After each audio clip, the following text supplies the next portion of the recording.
তারপর তারা শহরের সবচেয়ে বিখ্যাত ডেন্টিস্টকে ডেকেছিল। ডেন্টিস্ট 1 সেকেন্ডও নষ্ট না করে ওই পচা দাঁতটা টেনে বের করার জন্য শক্ত স্টিলের তারটা টাইট করে বেঁধে দিল। ঠিক তখনই কং মুখ থেকে পচা দুর্গন্ধ ছাড়ল।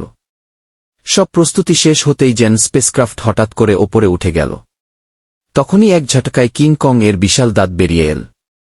কিং যখন সজাগ হল তখন দেখল তার পুরনো দাঁত এখন একটা মজবুত টাইটেনিয়াম দাঁত হয়ে গেছে। এই নতুন দাঁত নিয়ে তার ভিতরে অসাধারণ শক্তি এসে গেল, যার ফলে সে ভাবল এবার সে যে কাউকেই হারাতে পারবে। কিন্তু ঠিক তখনই ল্যাবে হঠাৎ কিংয়ং এর দুনিয়া থেকে একটা জরুরি সংকেত এল, যা সবাইকে চমকে দিল। এই সংকেতের সত্যতা বুঝতে বিজ্ঞানীরা তড়িঘড়িয়ে একটা রেস্কিউ টিম তৈরি করল এবং মিশন শুরু করল। তারা কিং এর সঙ্গে সেই পোর্টালে ঝাঁপ দিল যেটা সরাসরি কাইং এর জগতের মধ্যে নিয়ে যেত। যতই তারা এগিয়ে গেল তাদের স্পেসক্রাফটটা দ্রুত নিচের দিকে টেনে নিল, আর কয়েক মুহূর্তের মধ্যে তারা সেই রহস্যময় জগতে প্রবেশ করল। বাড়ি পৌঁছতেই কাং দেখল তার খাবার চুরি হয়ে গেছে। সে তৎক্ষণাৎ তার কুড়াল তুলে নিয়ে সরাসরি পাথরের উপরে উঠল। ওখানে সে দেখল গা ফাটলের ভিতর থেকে হালকা নীল আলো বেরোচ্ছে, যা তার দৃষ্টি আকর্ষণ করল। সত্যটা জানতে চেয়ে সে ভেবে না ভেবে সরাসরি সেই গভীরে ঝাঁপ দিল। কবল অন্ধকারে পৌঁছতেই তার কুড়ালটা নিজে নিজেই চকচক করতে শুরু করল। আলো পড়তেই দেখা গেল চারদিকে অদ্ভুত ঝকঝকে পাথর ছড়িয়ে আছে, যেগুলো আলোয় প্রতিক্রিয়া করছে।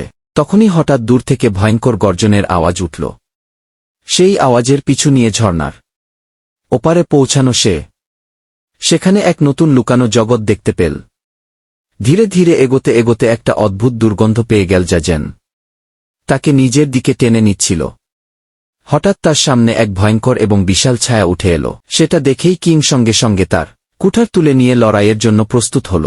যতই তাদের মধ্যে দূরত্ব কমতে লাগল ও বিশাল ছায়াটা ধীরে ধীরে ছোট হতে লাগল। আর সামনে এলে সত্যি কিছু আলাদা বেরিয়ে এল। আসলে ও কোনো দৈত্য নয়, বরং একটা ছোট্ট নরম মনের হলুদ চুলের বানর ছিল, যাকে দেখে ও নিজেও অবাক হয়ে গেল। হাজার হাজার বছর পর প্রথমবার নিজের মতো কাউকে দেখে কিং সঙ্গে সঙ্গে মাথা নত করল আর হাতিয়ার নামিয়ে দিল।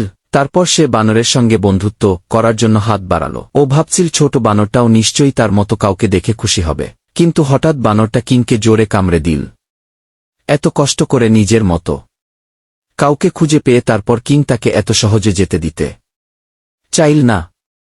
তাই সে বানরের পিছনে দৌড়াল, কিন্তু হঠাৎ তার পিছনে এক ভয়ঙ্কর ছায়া এসে দাঁড়াল। দেখে সে খুবই চমকে গেল, কারণ সে আজ পর্যন্ত তার সাইজের কোনো গ্যাঞ্জা গরিলা দেখেনি। যেই মুহূর্ত কং তার দিকে এগোতে লাগল, হঠাৎ দুই লম্বা হাত বিশিষ্ট গরিলারা পিছন থেকে এসে তাকে জোরে মাটিতে ফেলে দিল। গ্যাঞ্জা মুখের হাসিটা দেখে স্পষ্ট বোঝা যাচ্ছে তারা লড়াই করার উদ্দেশ্য নিয়ে এসেছে। তাই কিং কংও তাদের মারার সিদ্ধান্ত নিল। সে সঙ্গে সঙ্গে একটা পাথর তুলে নিল আর সরাসরি গরিলার উপর ঝাঁপিয়ে পড়ল। রেগে গঞ্জাহ দৌড়ে গিয়ে তার উপর হামলা করল, কিন্তু কিং বুদ্ধি খাটিয়ে তাকেও পরাস্ত করে দিল।